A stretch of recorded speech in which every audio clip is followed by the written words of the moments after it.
It's late. It's very late.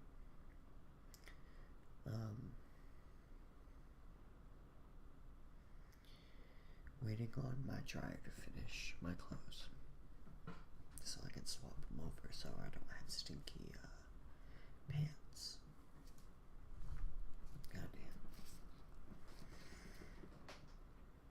I have to.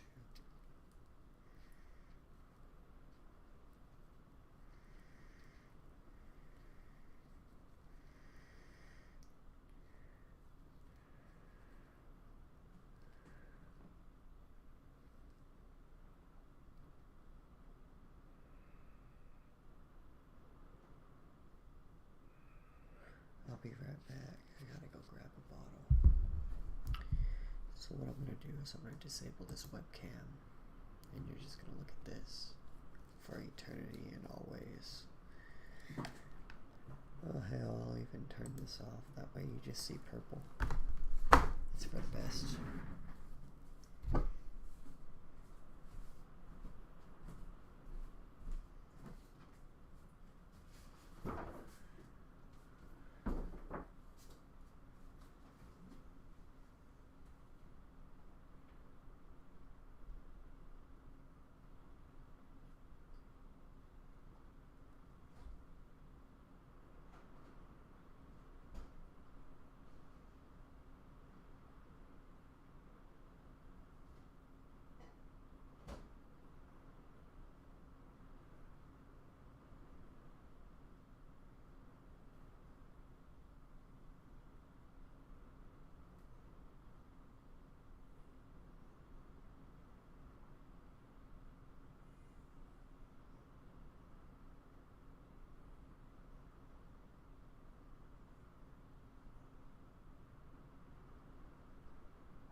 Still waiting on the dryer to finish. So,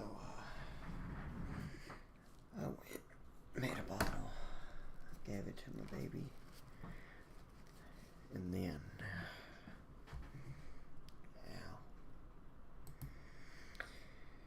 I took a poop, and I was watching Terraria Speedrun by Easy Speezy, and then boom, oh, hello, there I am. I do gotta be quiet because it's 2 a.m. I gotta be up in 5 hours, so it's gonna be a coffee day for me. And it's thunderstorming. I was gonna go ahead and bathe while I was waiting on the dryer, but didn't wanna, get shocked through the plumbing. So last time we were reading the preamble on the Constitution, annotated analysis and interpretation of the U.S. Constitution from the Congress.gov website. And we were reading, let's recap the preamble. We, the people of the United States, in order to form a more perfect union, establish justice, ensure domestic tranquility, provide for the common defense, and promote the general welfare, and secure the blessings of liberty to ourselves and our posterity, do ordain and establish this Constitution of the United States. Alright? In the years following the Constitution's ratification, the preamble has had a relatively minor role as a matter of legal doctrine, but an outsized role, particularly, that's a hard word for me, particularly outside of the courtroom, in broadly embodying the American constitutional vision.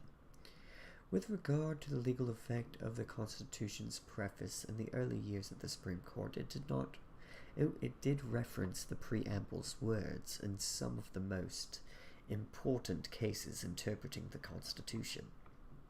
I don't know where the accent is coming from. Just, we're going with it. And I do have to burp, which is kind of gross, but this channel's about being real raw. I don't know what I mean, man. So anyways, maybe I have to get close to the mic. Let's hear ourselves, actually. Let's go ahead and knock out a quick, how do you do? Let's see how we sound. We're going with it. I do have to burp, which is kind of gross, but this channel's about being real raw. I don't know what I mean, man. I look like a tomato right now. I did not know I looked that tomato-y. This light is not doing me any favors in the dark. And also, being tired, and I just did a lot of laundry. Yo, I'm getting my house in order, son. I bought 1, 2, 3, 4 more laundry hampers and 3 more laundry baskets because we were drowning in laundry. Oh my goodness. But now I have it sorted out.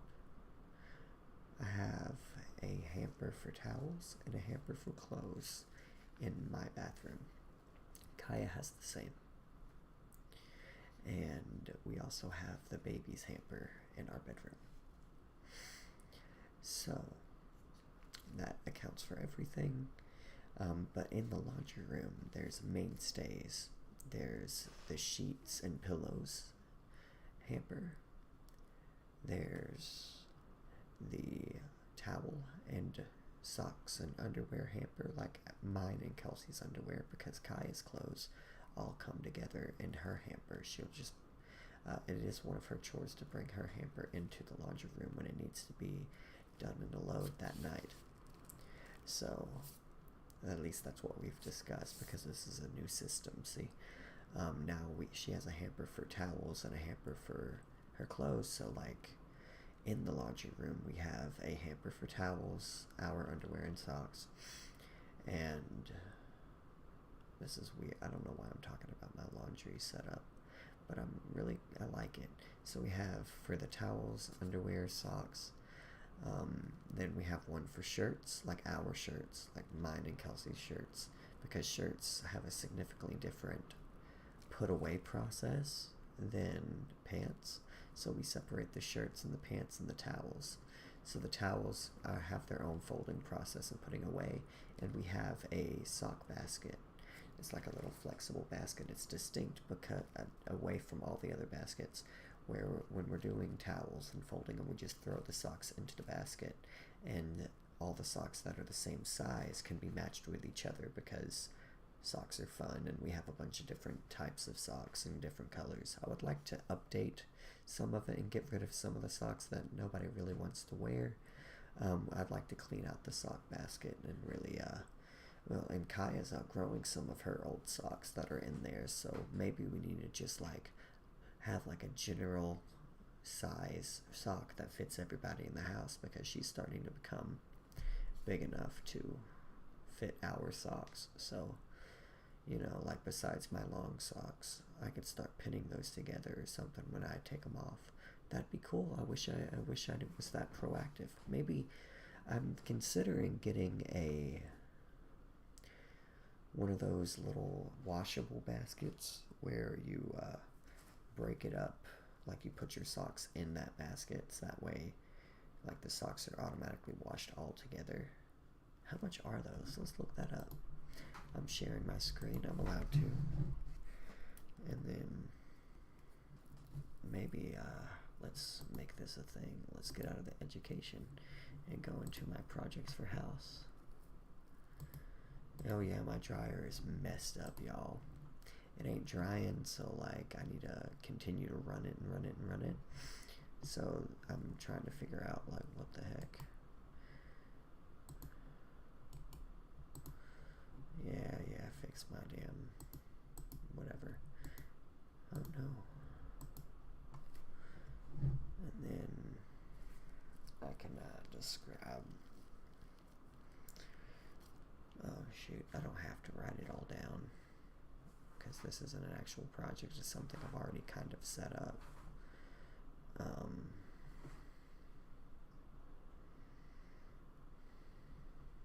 We need to figure out laundry basket storing in a better way.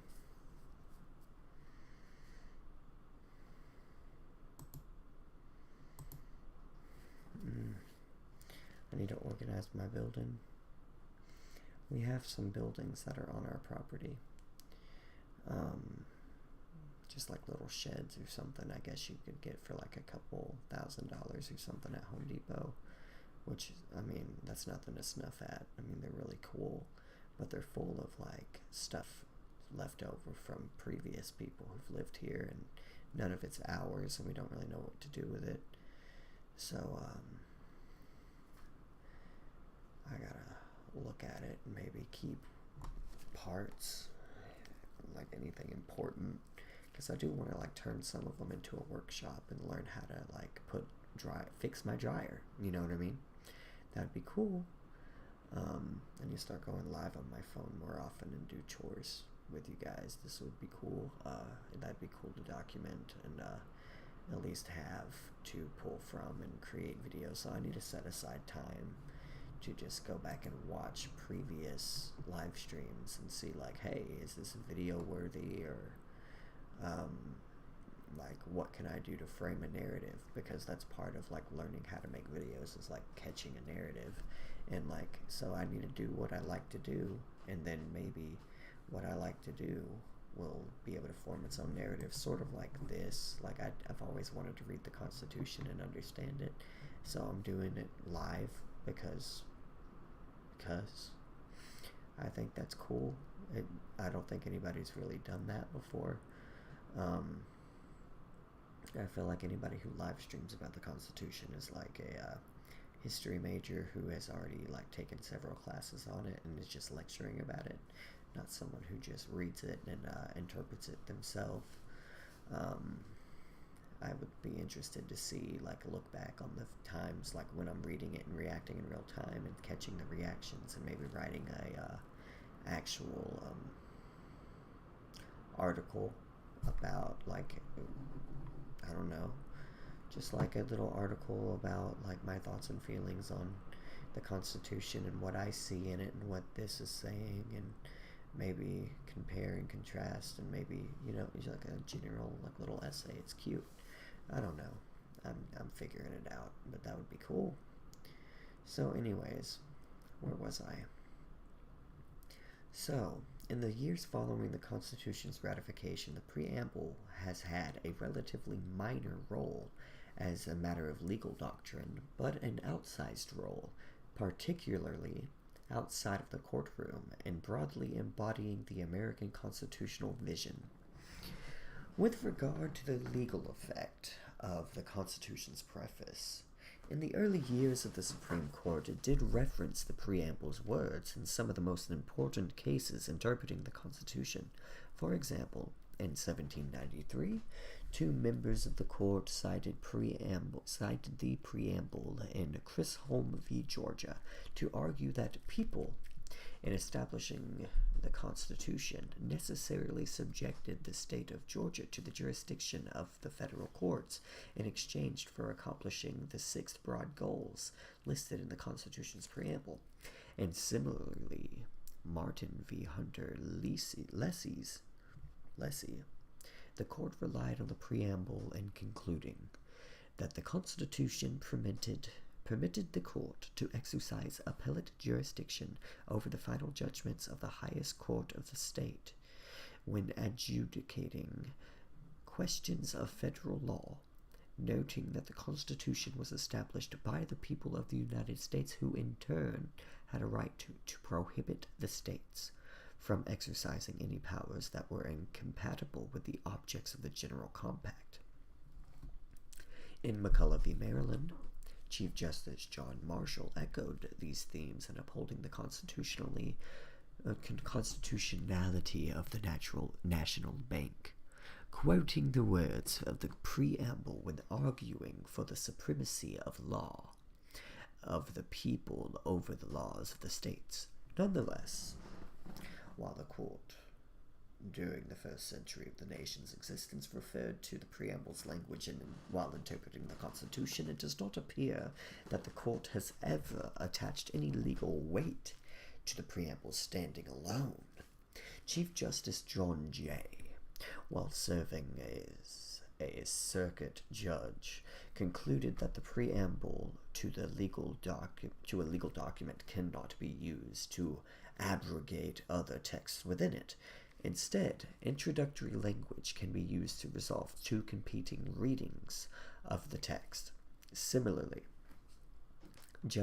Justice Joseph Story argued in his commentaries that the preamble, while generally providing the ability to expound the nature and extent and application of the powers created by the Constitution, never can be resorted to enlarge the powers confided in the general government or any of its departments.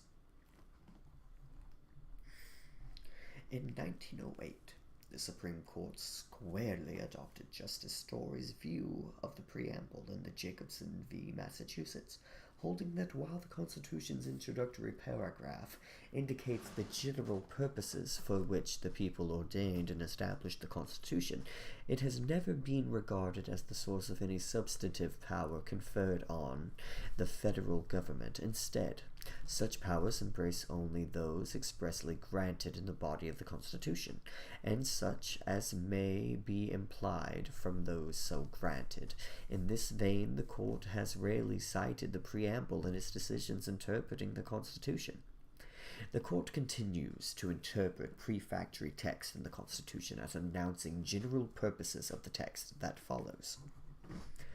While the Supreme Court has not viewed the preamble to have much direct legal effect, the court continues to rely on the broad precepts of the Constitution's introduction to confirm and reinforce its interpretation of other provisions within the document. For instance, in 2015, Arizona State Legislature v. Arizona Independent redistricting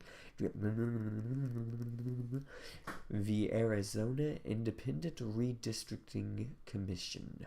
The court held that Arizona's process for redistricting, which was created not by an act of the state legislature, but by a popular initiative, was constitutionally permissible. In doing so, the court declared that the fundamental instrument of government derives its authority from we, the people. Interesting. That's nice. I like that. I like that. Popular initiative should lead to legal reform. I don't think that people are well represented by their representatives. I don't think people are ever properly represented by the team that they're on or the person that they voted for. And even the person who's elected can only broadly take into consideration like what his district wants. But at the end of the day, he's just a person with his own ideas, his own ideals, and his own time and web of caring.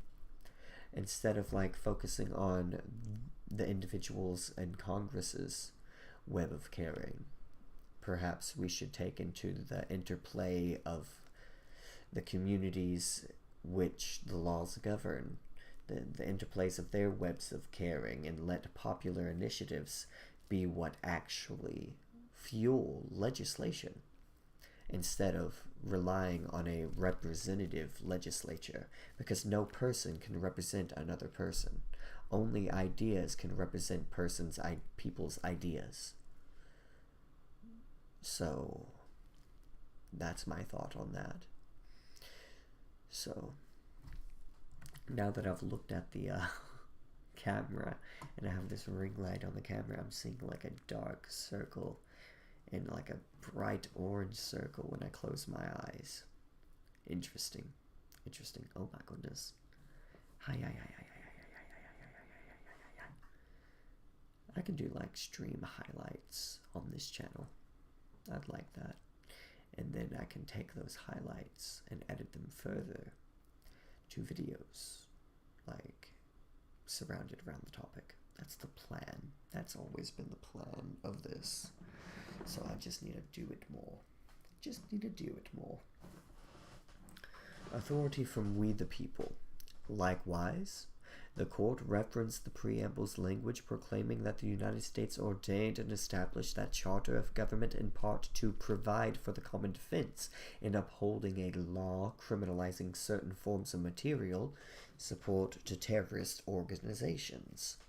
And in the United States, term limits incorporated versus Thornton, the court, in concluding that states could not craft their own qualifications for Congress, reasoned that the alternative would erode the structure envisioned by the framers, a structure that was designed, in the words of the preamble, to our Constitution, to form a more perfect union.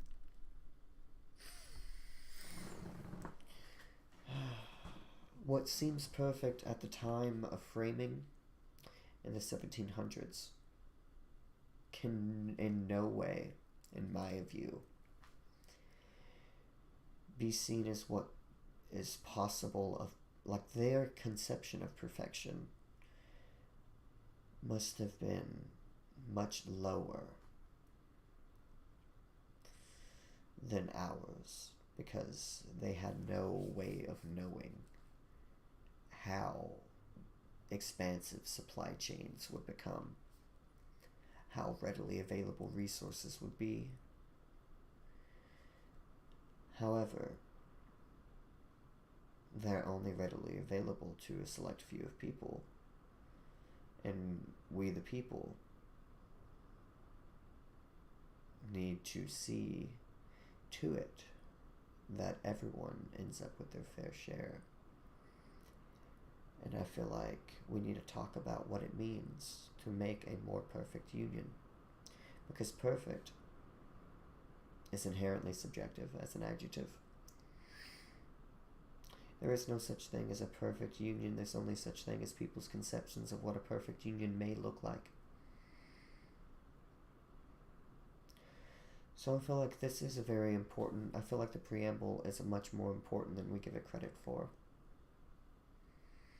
The preamble appears to have had more significant influence outside of judicial opinions in statements from the leaders of the political branches of government, often factoring in various debates during the early history of the nation. For instance, during the debates of the First Congress over the constitutionality of the Bank of the United States, congressional leaders,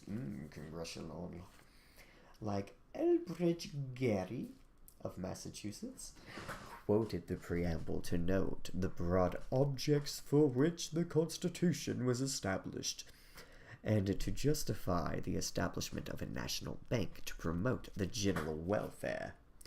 And the preamble featured in early congressional debates over the role of the new government in foreign affairs.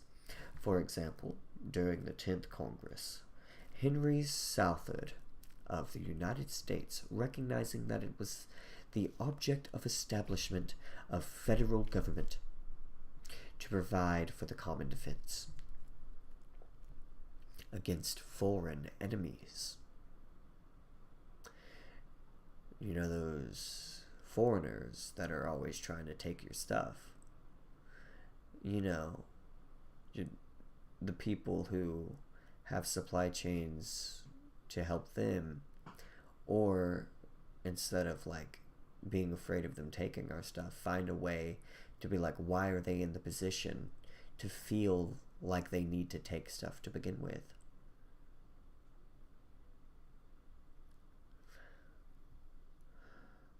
Foreign enemies, why are they feeling the need to cause conflict with us? What are we doing? We need to reflect on ourselves and see, are we actually striving to become that more perfect union? Are we actually promoting the general welfare for ourselves and our posterity? Now, that is a phrase that needs a little bit of examination by we the people of the United States. So anybody within the states that subscribe to this Constitution are the only people included in the ourselves and our posterity. But you have to understand the world that they lived in was much more disconnected, and other countries were more exotic. And in today's world, where we have so much instant connection with other people, we can see more commonalities than differences across multiple cultures. And there are some heinous things going on in the world still, and we need to address them, but like, it would be a slap in the face to not see all of these commonalities that we have across cultures, and seeing how not so different everyone is. So maybe in order to perform a more perfect union, we must expand the definition of what it means to be ourselves and our posterity, and perhaps to our fellow men, but that would, like, if it was men as in a general term, I know it's rooted in sexism, I reckon, I don't know, but it probably, yeah, I'm sorry, to our fellow people, human beings. I know it seems like remember the Board of Style, or what was it called? Let's go see. Control F. Style. Committee of Style. The Committee of Style probably wouldn't like the use of human beings. It feels so disconnected, I guess, but it's really not. It's like, hey, we are all the same species. Like, why do we see ourselves as different? It's so weird, man. It's so weird. Maybe we can see it in other species, but like, what is the benefit? Is there a benefit? And we are only the stories we tell ourselves. So we do need to tell ourselves more useful stories. Because I feel like it's more useful broadly to see each other as allies than enemies. So like, the idea of a foreign enemy, the idea of an enemy should be foreign.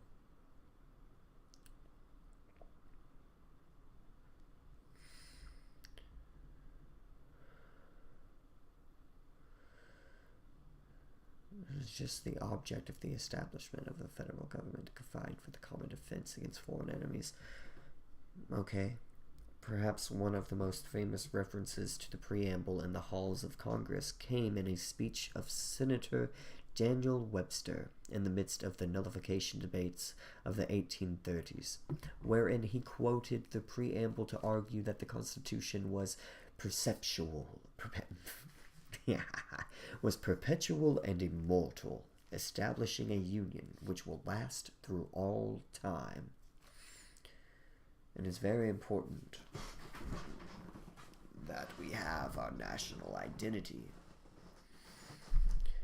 The focus on national identity is where I see a lot of issues arising politically. It's like we want to see ourselves as other from any of the other problems outside of our nation. And sure, it makes sense for creating robust infrastructure for yourself before reaching out and helping others. Because that robust infrastructure will allow you to generate more supplies in order to help other people. Because if you have good infrastructure for yourself and you continue to improve, well, now you have surplus to give instead of giving before you build the systems in which to generate the surplus. However, we all need help, and there needs to be at least a bottom line that we all have, that we can all agree upon as the human race. That like no human should have to live in conditions below this line. And if we do that for everybody across the world, then we can continue, and then over time, this more perfect union line, this more perfect union, as we are striving to create a more perfect union, we are elevating that line more and more until we see what we can consider ourselves to be perfect.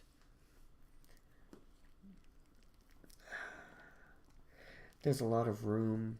Like I said, it's subjective what perfect means.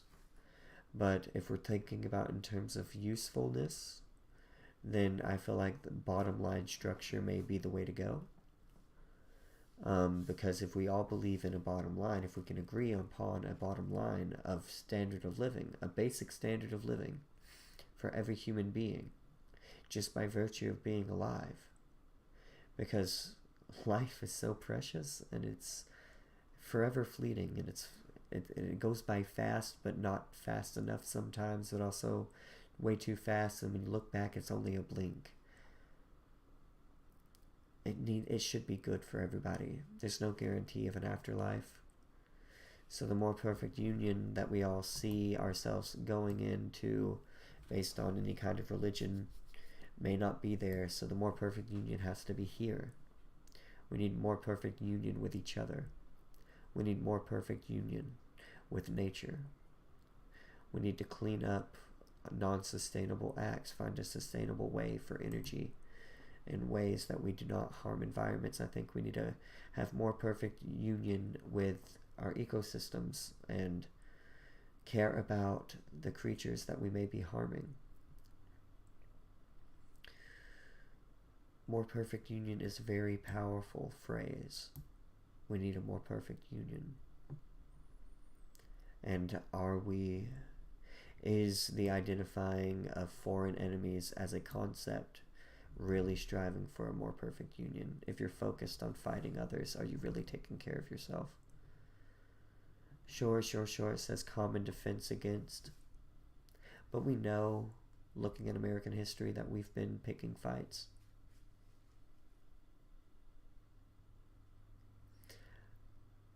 I can't justify war, and that's where the sentence ends. And I think more people need to think that way. Sure, anybody would say that when they have an idea, but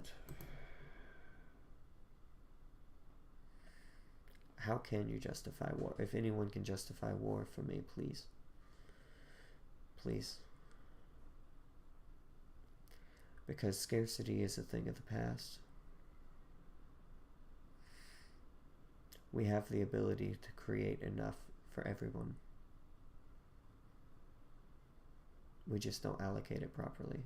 And sure, if everyone is taken care of, what would be the incentive to help take care of the system?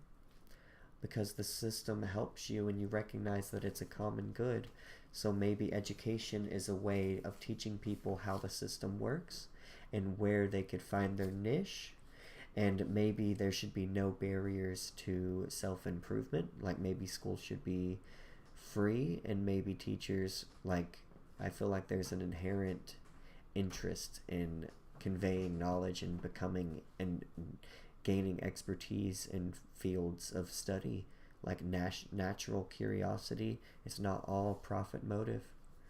I feel like the profit motive is overinflated. And I feel like the profit motive is overinflated in our psyche because of the system in which we find ourselves.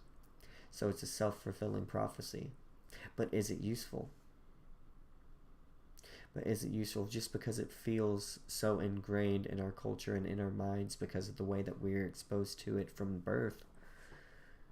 Is it useful? Is it useful? Sure, we can do science about it and notice trends and make, like, we observe the phenomena of the free market, and we can try to make the relationships between phenomena to be as clearly understandable as possible. We need to read Albert Einstein's Why Socialism. That's a pretty good one. I would like to critique it just as much as I'm doing this. This is really fun. I like that. I like this. I feel like this could be a stream clip. I don't know.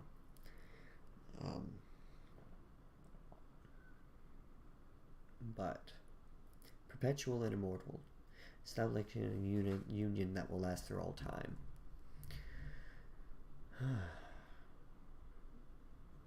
It's way too narrow. However, let's continue. While the preamble may have led to a particular relevance to a number of isolated questions before the Congress, isolated questions before the Congress in the nation's early years, presidents and congressional leaders have more generally relied on the preamble's laudatory phrases in exploring the broader import of the Constitution and the general purposes of American government. For instance, James Monroe referred to the preamble as the key of the Constitution, and in his inaugural address, President John Quincy Adams described the first words of the Constitution as declaring the purpose for which the government should be invariably and sacredly devoted. Echoing these themes in his own first inaugural address, President Abraham Lincoln invoked the preamble's perfect union language to note the importance of a national unity as the country faced the brink of civil war. In the midst of another constitutional crisis, that which arose in 1937 amid the clashes over the constitutionality of the New Deal, President Franklin Roosevelt stated the need to read and reread the preamble of the Constitution, as its words suggested that the document could be used as an instrument of progress, not as a device for prevention of action. Decades later, Representative Barbara Jordan, the first African-American woman elected to the House of Representatives from the South, quoted the preamble in a statement before the House Judiciary Committee as it considered the articles of impeachment for President Richard Nixon. In that statement, she noted, through the process of amendment, interpretation, and court decision, she had been included in We the People and was now serving as an inquisitor aiming to preserve the goals of the Constitution. In more recent years, the political branches have continued to look to the preamble not so much for answering specific legal questions, but more so for discussing broad constitutional norms. Indeed, in a 2007 speech on the House floor discussing the modern view of the preamble, Representative Scott Garrett of New Jersey described the preface to the Constitution as a condensed version of what the founders were intending in the Constitution and for the nation. In this vein, President Ronald Reagan described the preamble of the Constitution and its opening words of We the People as embodying the genius, the hope, and the promise of America forever and for all mankind. And President Barack Obama called the vision of the preamble's reference to a more perfect union to be the vision of a true United States of America bound together by a recognition of a common good that guided our country through its darkest hour and helped it re-emerge as a beacon of freedom and equality under law. And a result, while the preamble may have little legal weight in the court of law and may not be dispositive in resolving particular legal disputes before the political branches, the preface to the Constitution remains an important facet of the national dialogue on the country's founding document, inspiring and fostering deeper understandings of the American system of government. Beautiful. Beautiful.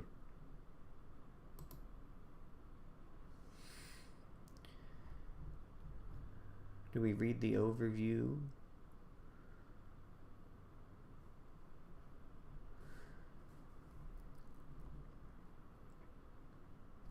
Article 1 of the U.S. Constitution establishes the legislative branch of the federal government.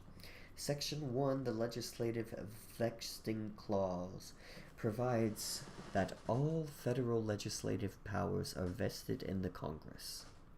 As the Supreme Court stated in 1810, it is a particular province of the legislature to prescribe general rules for the government of society. One influential legal scholar in 1826 described the power of making laws as the supreme power in a state. As discussed elsewhere, however, the founders limited Congress's power by only vesting the legislative powers herein granted by the Constitution, by creating a bicameral legislature, and by creating checks in the other branches. Section 2 of the Article 1 outlines Section 2 of Article 1 outlines the markup. Section 2 of Article 1 outlines the makeup and certain unique powers of the House of Representatives, and Section 3 does the same for the Senate. Section 4 through 6 address procedural matters common to the two houses, including elections, assembly and adjournment, legislative procedures, and certain privileges and limitations on members.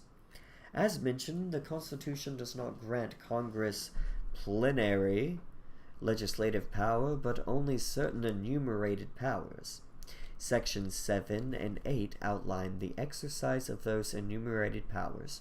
Section 7 addresses the procedures for enacting legislation, including special provisions for bills, raising revenue, and general requirements of bicameralism and presentment. The need for a bill to pass both houses of Congress and be presented to the President for signature. Section 8 enumerates the Congress's specific legislative authorities, including the power to tax and spend, to borrow money, to regulate interstate commerce, to establish uniform rules on naturalization and bankruptcy,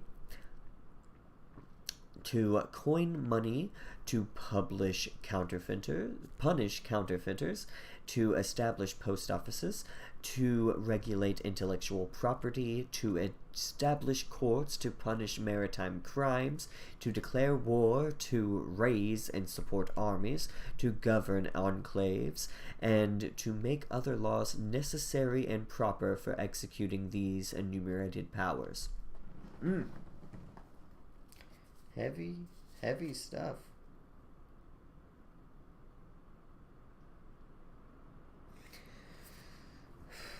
We'll have to reread this one, folks, because it's too late for me to be stepping into this.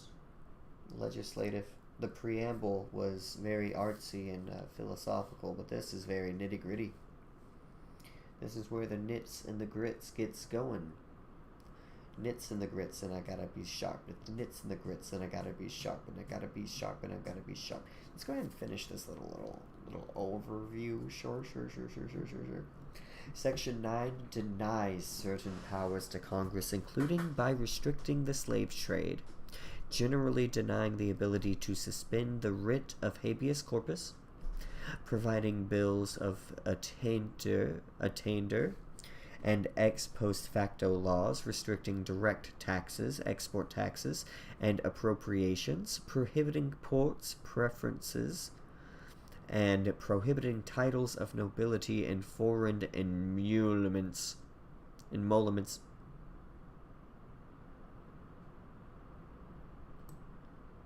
Let's look this one up, folks. Define. A salary, fee, or profit from employment or office. Interesting. So you cannot accept money from foreigners, from foreign. Hey, go ahead. So if you're taking office in a foreign land, you cannot take money from it. I don't know. I don't know what that means. I need to talk to a lawyer. Section 10 denies certain powers to the states, including by preventing states from entering into treaties, issuing bills of credit, or coining money, prohibiting bills of attainder, ex post facto laws, or laws impairing the obligations of contracts,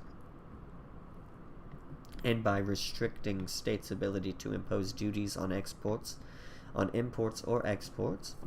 Section 10 also provides that the states may not take certain actions without Congress's consent, including laying duties of tonnage, keeping troops, or engaging in war, or entering into compacts with other states or foreign powers. So the states can't work together.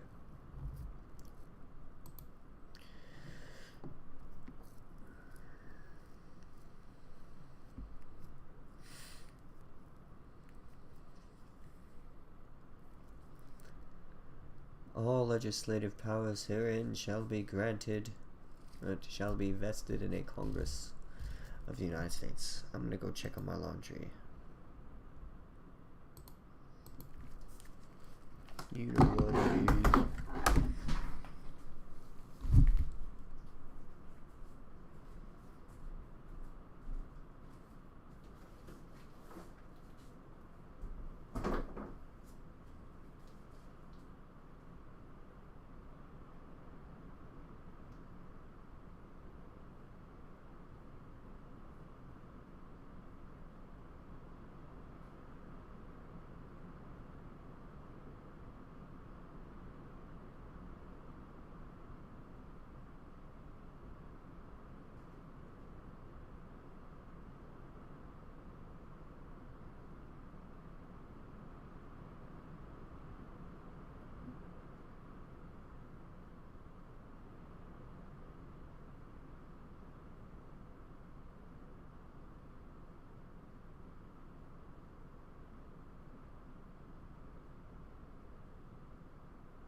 and I stayed together for a while.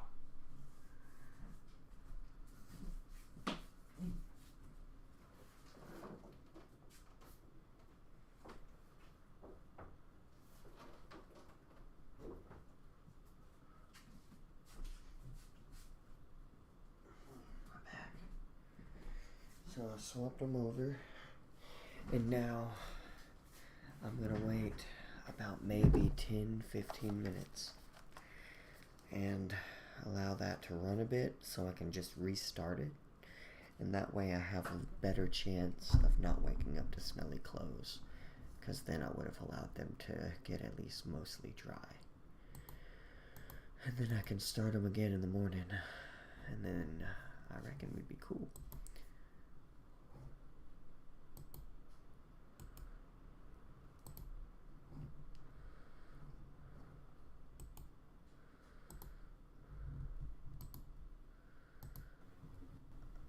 Oh, dude. Whoa.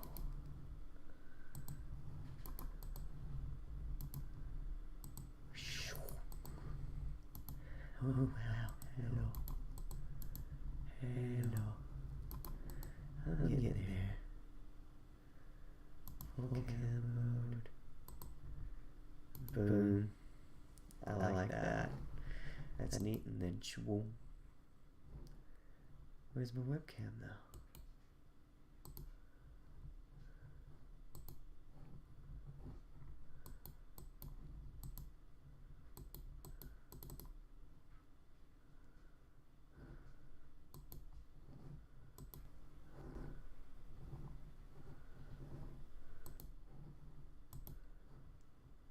Oh, so wait a minute.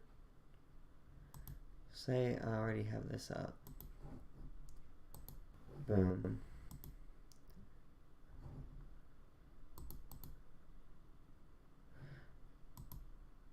Weird.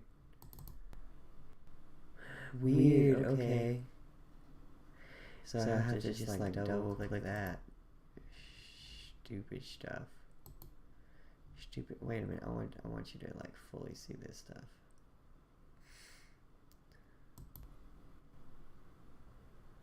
Now I'm live like this. Now I'm live like this. But I gotta come over here and click that to get my webcam back. And then I go like that. And then I don't know. I don't know what you're seeing now. Probably just a green screen, huh? Hello there, me back again. Hi. How are you? I got 15 minutes to feel the time, and it's so damn late. So damn late, why is it so damn late? So damn late, why is it so damn late? So damn late, talk about that, so damn late, talk about that, so damn late. There we go. Cute. Alright, now we're back to here.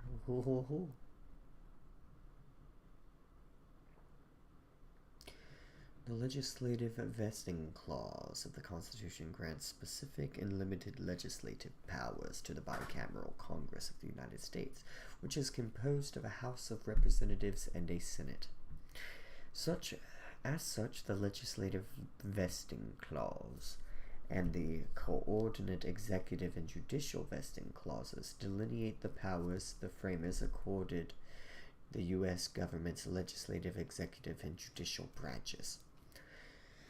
Historical sources from the decades leading up to the ratification of the Constitution suggest that the legislative vesting clause would have been understood to 1. Limit the powers of the Congress to those expressly granted in the nation's founding document. 2. Diffuse legislative power by creating a legislature with 2 chambers. And 3. Limit the extent to which other branches of government could exercise legislative power. And although documents authored by, known to, or relied upon by the founders support these 3 interrelated purposes of the legislative interrelated purposes of the legislative vesting clause. Scholars continue to debate whether the framers or others alive at the time of the founding would have understood the clause to prohibit Congress from empowering the other branches of government or private entities to govern private conduct. What? Yeah, that's what it says.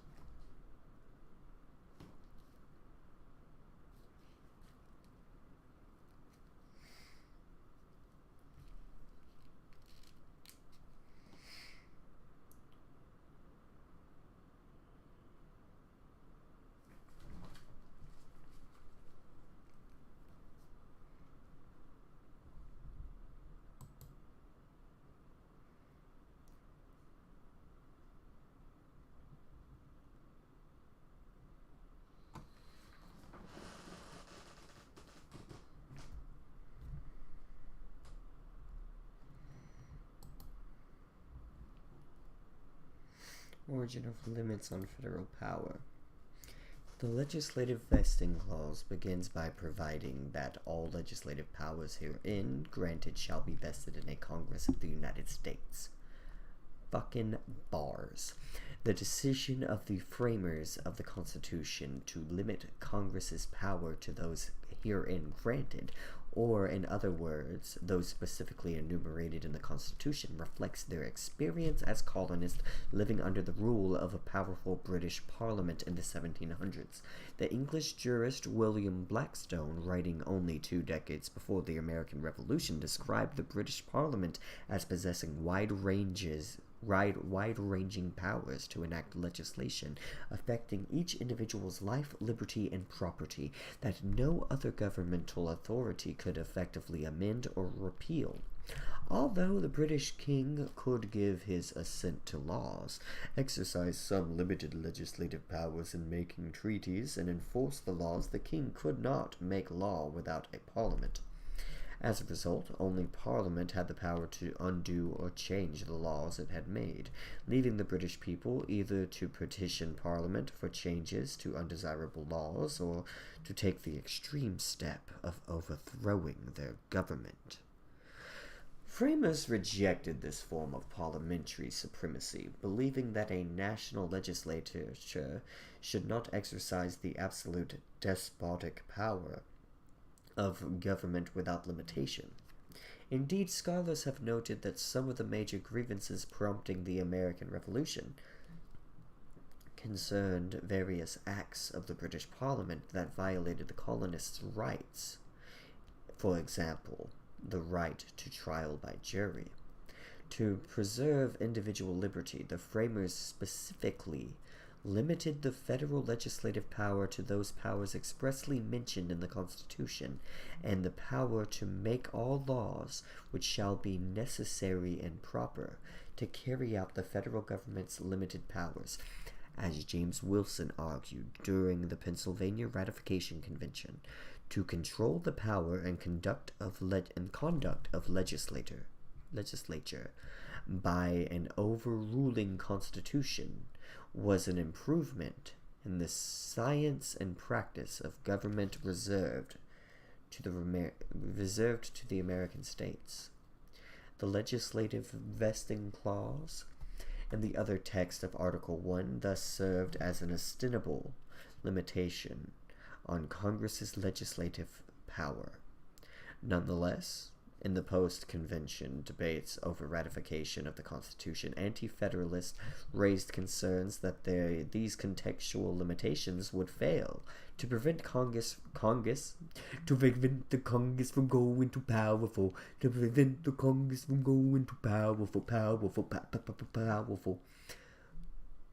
These textual limitations would fail to prevent Congress from growing too powerful. In an effort to assuage these concerns, Alexander Hamilton, who supported ratification of the Constitution, argued that courts could enforce the Constitution's limitations on Congress's powers by declaring a legislative act in excess of such powers to be void. And indeed, less than 2 decades after the ratification of the Constitution, the Supreme Court asserted its authority to review the constitutionality of legislative acts and to declare void those provisions of legislation that violated the Constitution in a case or controversy properly before the court. Thus, the legislative vesting clause of the United States Constitution reflects a departure from the British legal tradition of parliamentary supremacy because it provided external limitations on the power of Congress. Oh, interest and intrigue. Which shall consist of a Senate and a House of Representatives. The framers of the Constitution aimed to limit Congress's power further by specifying in the legislative vesting clause that Congress would be a bicameral institution composed of a House of Representatives and a Senate, although Congress's bicameral structure was a departure from the unicameral legislature comprised of state delegations under the Articles of Confederation. The framers had significant experience with bicameral legislatures. Under British rule, colonists were subject to the law enacted by the bicameral Parliament of Great Britain, where the hereditary aristocracy was represented in the House of Lords, and the freeholders of the land were represented in the House of Commons. Further, many of the framers of the Constitution were governed by the bicameral state legislatures. Following the Declaration of Independence in 1776, all states but Georgia, Pennsylvania, Vermont established bicameral legislatures. The Constitutional Convention was assembled in 1787 in part to restructure the national unicameral legislature and to address the defects of the Articles of Confederation. Congress, under the Articles, had no direct means to implement or compel compliance with its laws. For example, Congress lacked the power to levy duties, to tax individuals directly, and to regulate interstate commerce. The Articles, recognizing the state's sovereignty, freedom, and independence, retained for the states all powers not expressly delegated to Congress. As a result, Congress, among other things, was unable to stop states from adopting discriminatory and retaliatory trade practices among the states. However, in seeking to strengthen federal legislative power over the states and individuals, the framers were also concerned that a single legislative body with unchecked and concentrated power would threaten individual liberties. James Wilson, representing Pennsylvania at the convention, cautioned that if the legislative authority be not restrained, there can be no liberty nor stability. In supporting a bicameral Congress, he remarked that legislative power can only be restrained by dividing it within itself into distinct and independent branches. With a single house, there is no check, but the inadequate one of the virtue and good sense of those who compose it. It's inadequate to trust the good sense of the people who govern it. See, this is the birth of the ideas that the representatives need not be trusted. The representatives need not be trusted even in the framing of the Constitution. I know it was the best they had at the time. But now, with the interconnectivity of the internet, perhaps we don't need it. We need to worry about encryption and keeping your vote safe, but we can vote directly now. We could vote directly now on legislation. I think we should be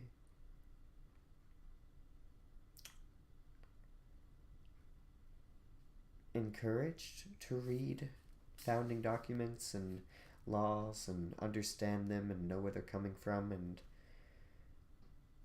I think it's just wild that it's a job to understand the laws of the country you live in. It's an actual job. Why is it not easy enough for everyone to understand?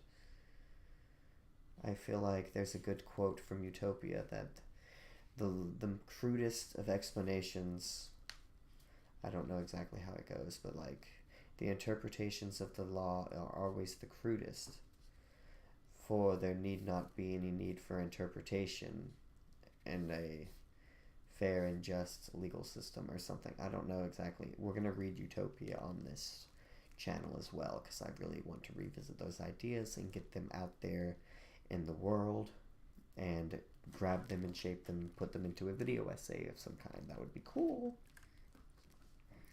But anyways, see, in a single house there is no check but the inadequate one of the virtue and good sense of those who compose it. Distrust runs deep, and it's for good reason. People who seek power are the ones who should least be trusted with it. So there should be a way to democratize power of every sense, kind of, in the best way that we can. Of course, you would need some way of like knowing and checking and balancing, like how the votes are being cast and all that. I don't know the logistics of it. I'm interested in talking to someone who may know the logistics of it. I wish I had the ability to network with a lot of people with cool ideas, but I'm still small. Maybe I'll be able to broaden out of my shell a little bit and find some people that are like-minded and maybe message them, which would all be documented here because it's all part of the creative process, I reckon, so like it belongs on this channel. In debating the new structure of Congress, the convention considered several proposals.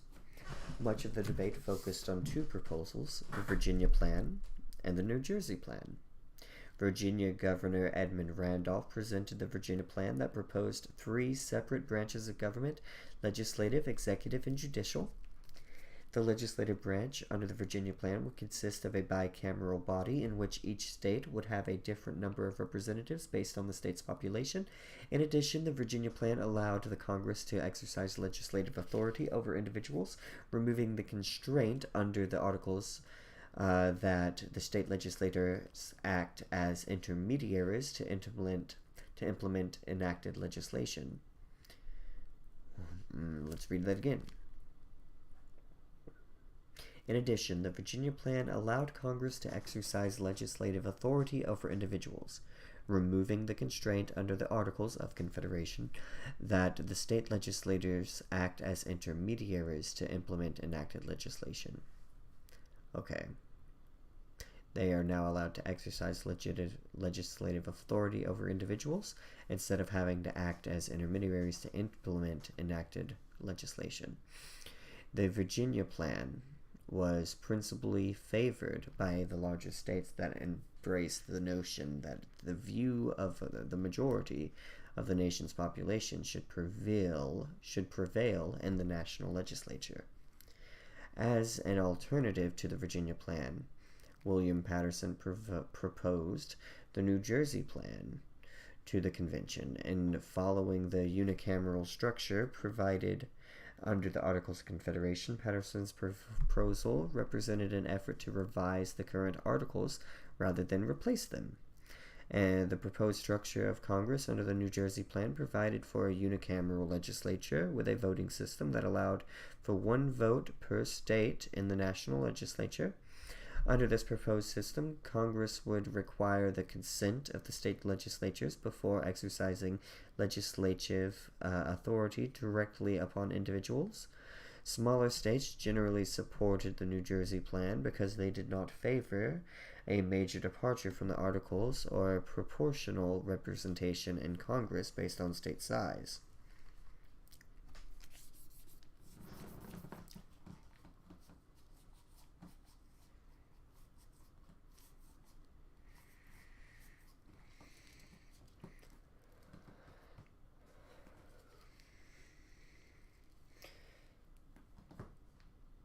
there needs to be a focus on amplifying local government.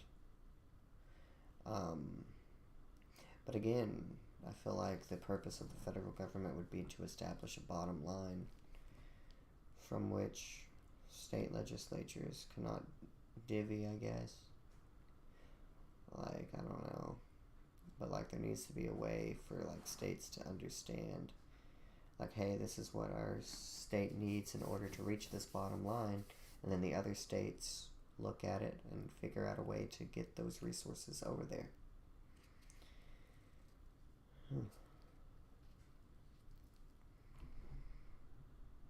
I reckon it's been long enough. I'm going to go restart the dryer and let it just run for a minute. Then I'm going to go to bed. I really should have been in bed ages ago.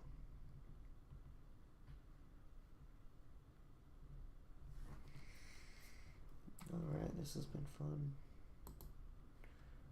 Oh, there's tomato me. Tomato.